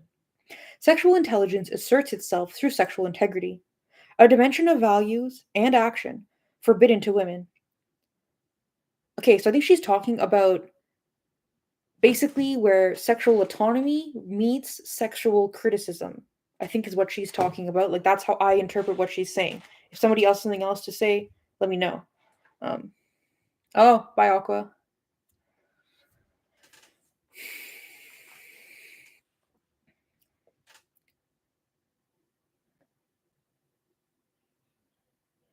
Okay, so again, everything I fucking can't stop talking about Marilyn Fry.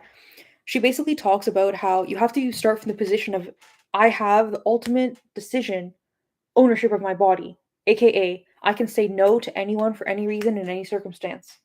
Then you know that when you're choosing to say yes to a specific thing, to a specific person, that is your decision, right?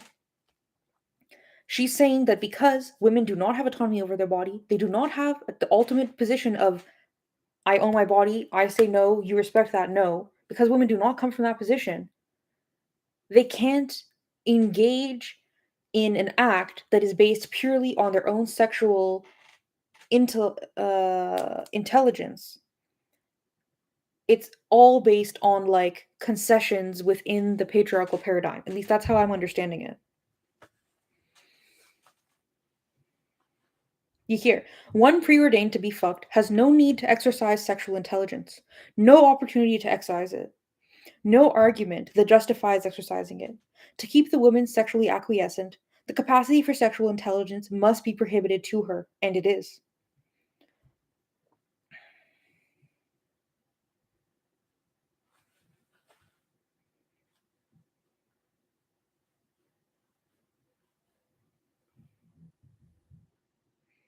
Sexual intelligence cannot live behind locked doors, any more than any other kind of intelligence can.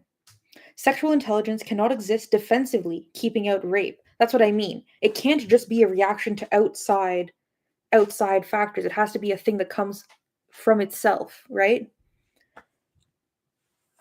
So that's I think why she says it's a possibility for women to have sexual intelligence, because like she can imagine a society in which women are not existing sexually purely as a reaction or defense against male sexuality, but she does never observe that. So the thing that she's postulating, she has not been able to authentically observe. Hey, Kaz. Yeah, that's the one, Maple.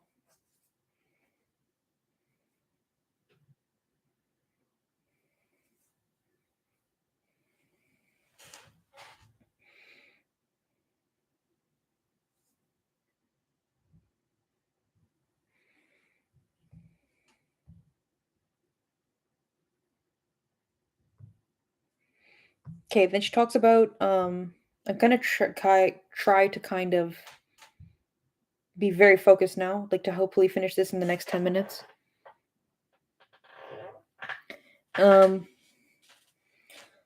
So the false dichotomy between marriage and prostitution. Actually, I'm kind of surprised that she didn't mention here the origins of marriage. The origin of marriage is that I own this woman, she is mine to brutalize. That's what the origin of marriage is, okay?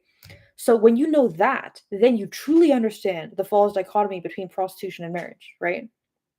And this who was this woman?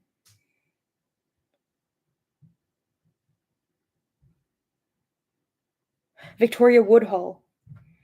All of the quotes by Victoria Woodhull are fucking gold, man.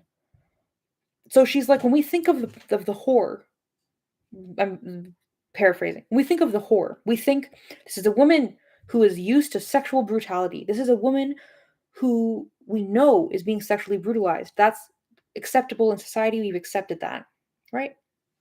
The wife, no. The wife has dignity. The wife has safety. The wife has shelter. She's like, that's a fucking lie, guys. She's like talking to the women. You guys, you know that's a fucking lie. And she's like, because every night, millions of wives are being sexually used by their husbands to fulfill their depravity. I mean, I think that's the word she uses, depravity. I'm not going to find the original quote because we'll be here for like 6 more hours. And that again, this is something that women do not want to confront. It's easier to live in denial of that than to accept. I mean, marital rape is still acceptable in most countries. Like, there isn't laws specifically against marital rape in most countries. Or even in the countries that do have it, it's very, very rare that it actually gets all the way to the point of like a conviction.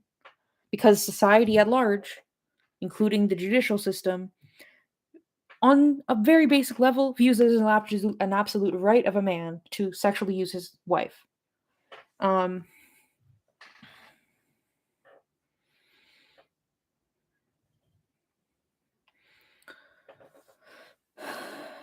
So I think in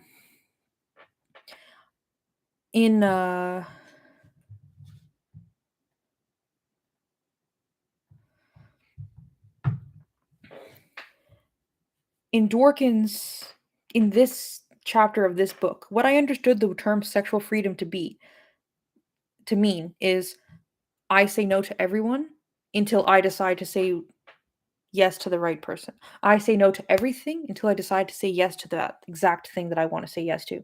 So here, this quote. She's talking about Victoria Woodhull, which is the woman we're talking about.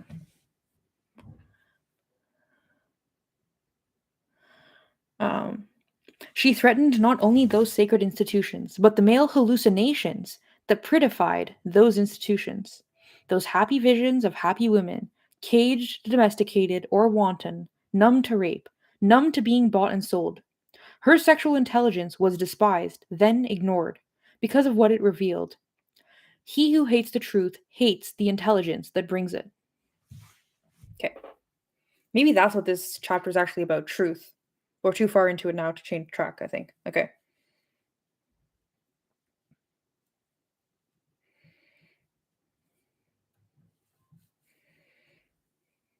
Okay. Then here in this section, she talks about so women's labor that is not to do with sex. That in society at large, women's labor that is not related to sex is undervalued because that forces the women into the labor that is related to sex, right? Like resource wise. And that it's all like an illusion of choice. But when you really look at it on like cold hard facts, that she sees that it's not a choice. And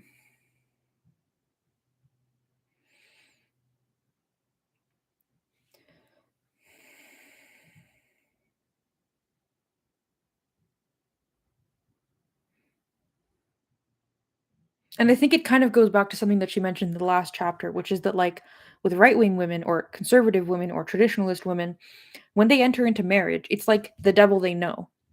When you're going into the workplace and you're going to face sexual harassment and sexual discrimination, that's like kind of nebulous, unknowable. Like it's kind of chaotic, right? There's no very clear form to who's going to do it, when it's going to happen, when you can expect it, how you can protect yourself, right?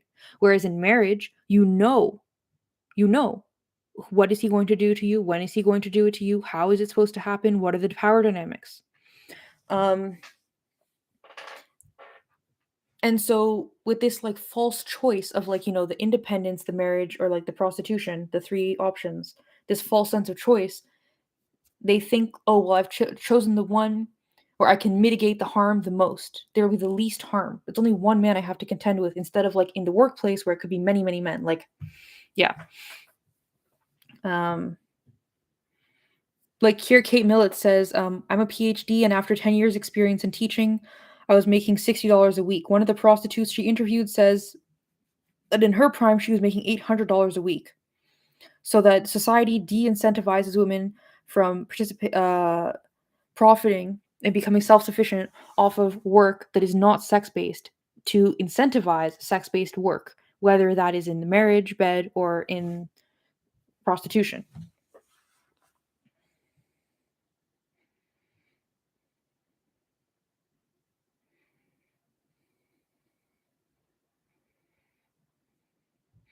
And like also like her thing where she's talking about like moral intelligence, sexual intelligence, whatever.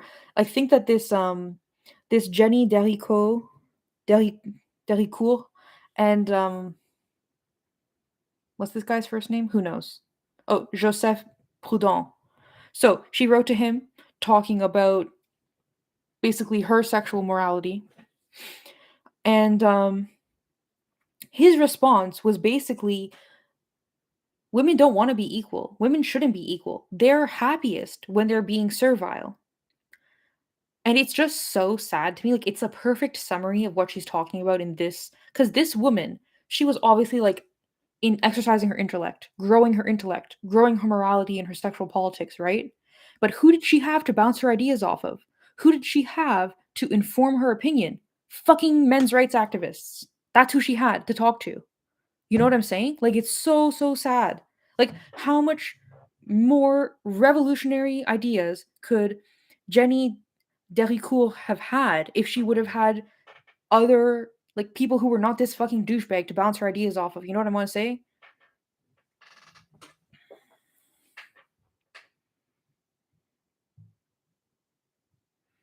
Yeah, Maple. That's another thing that Marilyn Fry talks about. Um, she's like, when you ask someone what is rape, they'll be like, oh, it's when like a man like physically holds a woman down and like forces himself into her. That's what rape is. Anything else that doesn't count as rape. And it's so specific that in practice, in society, what people consider to be rape and consider to be wrong is like so narrow that for women that means that like a ton of violation is seen as acceptable. I completely agree, Mabel. Okay. So yeah, the de-incentivization of non-sexual labor, how women are being exploited in non-sexual labor. So all of this to say, where is the place? Where is the space um, for the women to actually practice their moral intellect, their creative intellect, their sexual intellect, when these are their options to be in the workplace, the marriage, or the prostitution, right?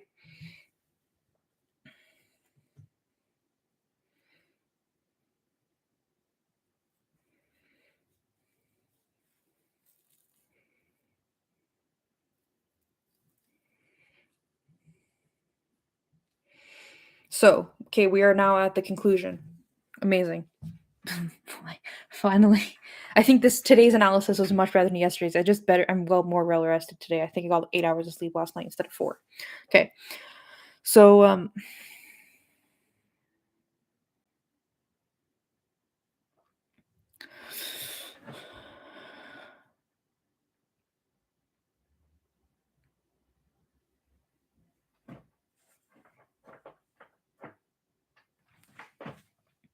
she's like, right-wing women have surveyed all of this.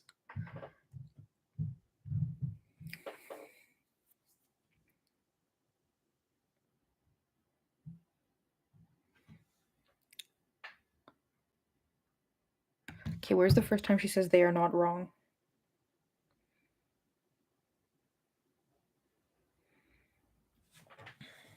Where should I start? Okay, I'm going to read the last paragraph of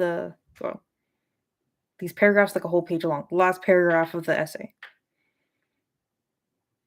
Yeah, I'm going to just read the whole lot. It's going to take like 5 minutes. I'm going to read the whole last paragraph. Right-wing women have surveyed the world. They find it a dangerous place. They see that work subjects them to more danger from more men.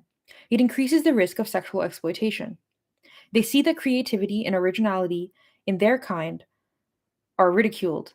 They see women thrown out of the circle of male civilization for having ideas, plans, visions, ambitions. They see that traditional marriage means selling to one man, not hundreds, the better deal. They see that the streets are cold, and that the women on them are tired, sick, and bruised. They see that the money they can earn will not make them independent of men, and that they will still have to play the sex games of their kind, at home or at work too. They see no way to make their bodies authentically their own and to survive in the world of men. They know too that the left has nothing better to offer. Completely fucking agree. Leftist men also want wives and whores. Leftist men value whores too much and wives too little. Right wing women are not wrong. They fear that the left, in stressing impersonal sex and promiscuity as values, will make them more vulnerable to male sexual aggression, and that they will be despised for not liking it. I also think that part of it is that if they like the whole family values thing means like valuing women as mothers and wives, right? So I think they think that means they have more power. Whereas in the left, when you're not valued specifically for being like a wife and a mother, they view that as having less like social capital and less power, which is obviously false. But I think that's how they see it. Like what I see it as when the right says that it's just propaganda. Like her first episode, her first chapter basically points that out. Okay, that it's like this false contract.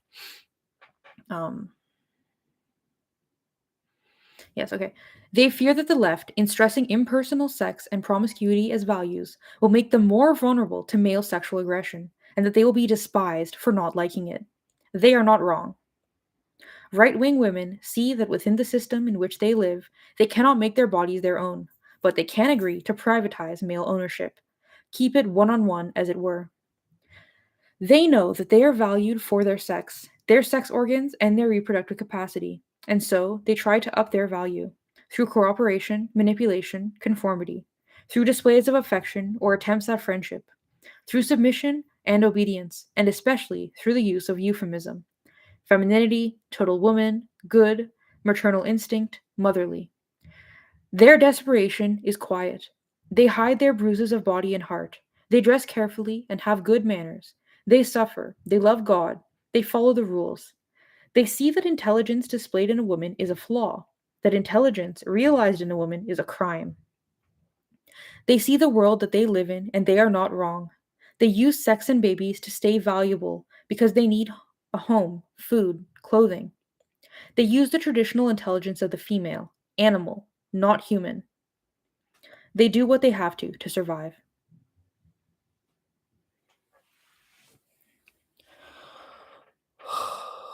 Okay, I'm done. I'm done.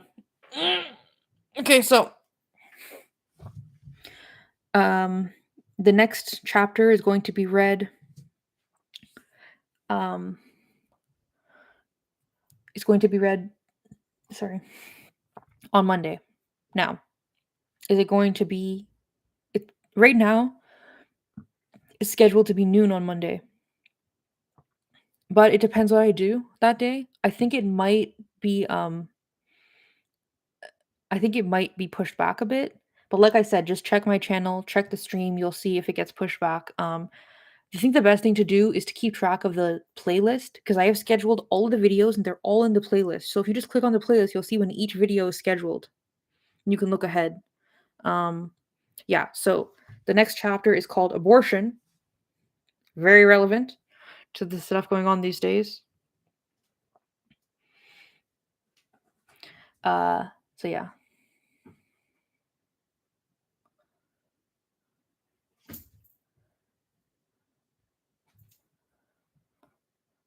Yeah, Ali, that's a good idea.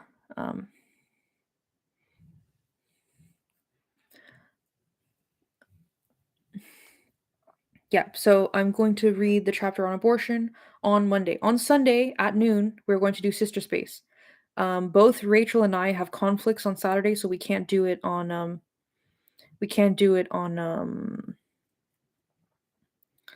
on Saturday. So it's like the same time, but on Sunday. Yeah, so no stream tomorrow. Okay. Well, I hope you all found this enlightening or instructive or something. We are a little less than a quarter of the way through the book, I think. I'm bad with math, so I don't know, but that's what I think. Okay. I hope you all have a good rest of your Friday and Saturday, and I will see you on Sunday for Sister Space at noon. Okay. Have a great night, anyway. Everyone. Jeez, I'm so fucking tired. Have a great night, everyone. Bye.